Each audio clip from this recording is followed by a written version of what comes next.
মাত্র কয়েক ঘন্টা বজ্রবিদ্যুৎ সহ ঝেঁপে বৃষ্টি শুরু হবে দক্ষিণবঙ্গে 11টি জেলায়, এমনটি পূর্বাভাস আবহাওয়া দপ্তরের। তো বন্ধুরা, উত্তরবঙ্গ সহ দক্ষিণবঙ্গে কোন 11টি জেলায় বৃষ্টির পূর্বাভাস জারি করছেন আবহাওয়া দপ্তর, বিস্তারিত জানতে হলে ভিডিওটিকে প্রথম থেকে শেষ অবধি সম্পূর্ণ দেখবেন। ভালো লাগলে একটি লাইক করবেন। এই ধরনের খবরগুলি সবারই প্রথম পাওয়ার জন্য চ্যানেলটিকে সাবস্ক্রাইব করে আমাদের সঙ্গে থাকবেন। তো চলুন এক নজরে দেখে নেওয়া যাক। গত দুদিন থেকে বৃষ্টি চলছে দক্ষিণবঙ্গে একাধিক জেলায়। আজ সকাল থেকে মেঘে ঢাকা আকাশ, কোথাও কোথাও বৃষ্টিও হয়েছে খানিক। এরই মধ্যে আলিপুর আবহাওয়া দপ্তর তরফ থেকে জানানো হয়েছে আগামী 2 ঘন্টার মধ্যে বজ্রবিদ্যুৎ সহ হালকা থেকে মাঝারি বৃষ্টি হতে পারে। জারি হয়েছে সতর্কতা। আলিপুর আবহাওয়া দপ্তরের পূর্বাভাস অনুযায়ী আজও রাজ্যে একাধিক জেলায় বৃষ্টি চলবে। কিছুক্ষণের মধ্যে বৃষ্টির সতর্কতা রয়েছে দক্ষিণবঙ্গের নদিয়া জেলাতেও।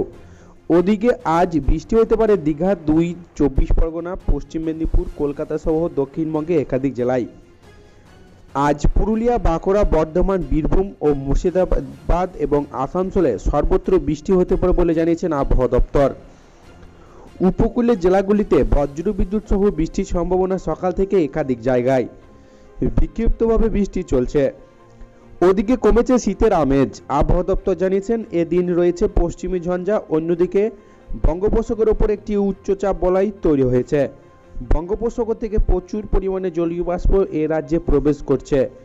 বাংলাদেশের ওপর একটি ঘূর্ণাবর্ত রয়েছে, সেখান থেকেই একটি নিম্নচাপ অক্ষরেখা গাঙ্গেয় রাজ্য থেকে উড়িষ্যা পর্যন্ত বিস্তৃত রয়েছে। এর জেরেই বৃষ্টি।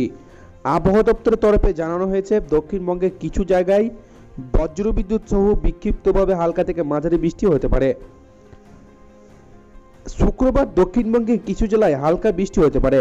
4 তারিখ থেকে ফের কমবে বৃষ্টির দাপট। শনিবার পর্যন্ত বৃষ্টির সম্ভাবনা রয়েছে উত্তরবঙ্গে। সিকিম, দার্জিলিং, কালিম্পং, আলিপুরদুয়ার, কোচবিহার ও জলপাইগুড়ি জেলায় বিক্ষিপ্তভাবে হালকা বৃষ্টির সম্ভাবনা রয়েছে। দার্জিলিংয়ে তুষারপাতও হতে পারে।